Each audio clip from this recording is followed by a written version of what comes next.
Donald Trump is a sex offender who went so far as to slander and demonize the woman that he attacked, that he physically attacked. We know Donald Trump has been accused by over 25 women of sexual misconduct. Those are only the women that came forward.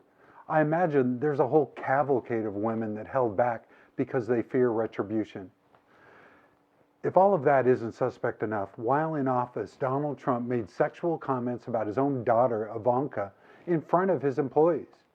His aides said that he talked about Ivanka's boobs, her butt, and what it might be like to have sex with her. His comments were so lewd and disturbing that his chief of staff, John Kelly, had to remind him that Ivanka was his daughter. Also, Trump's White House press secretary said she saw Trump engaging with very young female staffers. She said his inappropriate behavior was well known among his senior aides, but no one could do anything about it. She said the sexism was so bad that it was not a healthy workplace for women. This is all documented and should not be surprising to anyone. When Trump tells you he grabs random women by the believe him, and believe Jeffrey Epstein, who has been friends with Trump since 1987.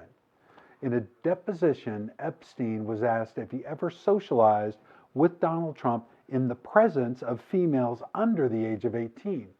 Instead of saying no, Epstein did not deny it. In fact, he took the fifth. And Donald Trump famously says, "If you're innocent, why are you taking the fifth?" Is Donald Trump a pedophile? We may never have the definitive proof, but in 2016, Donald Trump and Jeffrey Epstein were sued for child rape of a minor. The accusations involved cruel and disturbing behavior involving a young 13-year-old girl with the pseudonym Katie Johnson.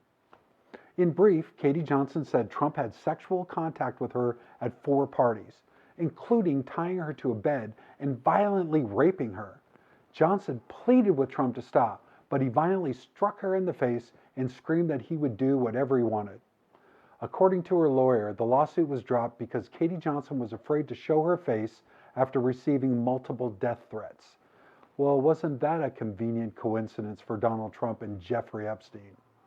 Here is an excerpt from the victim's sworn statements. Mr. Trump and Mr. Epstein knew that I was 13 years old.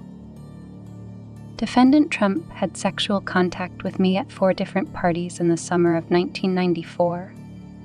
On the 4th and final sexual encounter with Defendant Trump tied me to a bed, exposed himself to me, and then proceeded to forcibly rape me. During the course of this savage sexual attack, I loudly pleaded with Defendant Trump to stop, but he did not. Defendant Trump responded to my pleas by violently striking me in the face with his open hand and screaming that he would do whatever he wanted. Immediately following this rape, Defendant Trump threatened me that, were I ever to reveal any of the details of Defendant Trump's sexual and physical abuse of me, my family and I would be physically harmed if not killed. Anyone else with his sexual baggage would be considered a pervert. Who in their right mind would ever consider him to be a good person or a good candidate to lead our nation? Not considering his fake universities and fake charities and the dozens of civil court cases against him and his astronomical number of criminal charges, if just these sexual improprieties alone don't give you pause, then what will? Don't be so rigid about your choices that you won't bend to common sense. Stay safe and stay smart.